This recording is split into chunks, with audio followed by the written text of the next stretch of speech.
Pemirsa, rekrutmen 690.822 formasi calon aparatur sipil negara (CASN) pada 2024 akan ditujukan untuk para lulusan baru atau fresh graduate.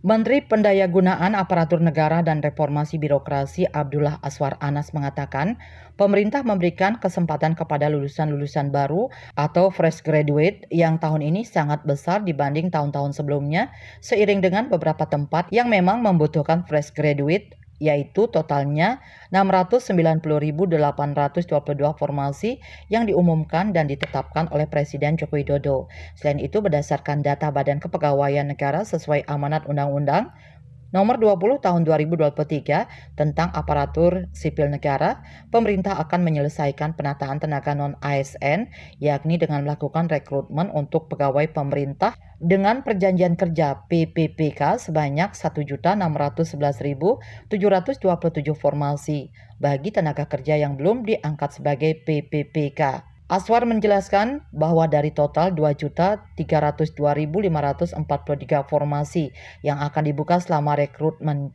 CASN tahun ini, sebanyak 429.183 formasi dibuka di instansi pusat yang terbagi atas 207.247 formasi untuk fresh graduate atau CASN umum, 15.460 formasi dosen, serta 191.787 formasi guru, tenaga kesehatan dan tenaga teknis. Kemudian dibuka pula pendaftaran untuk 221.936 formasi PPPK untuk tenaga guru, tenaga kesehatan dan tenaga teknis. Kebutuhan instansi daerah tercatat sebanyak 1.867.333 formasi yang terdiri dari 483.575 formasi tenaga teknis bagi CASN fresh graduate dan 1.383.758 formasi PPPK untuk guru, tenaga kesehatan, dan tenaga teknis.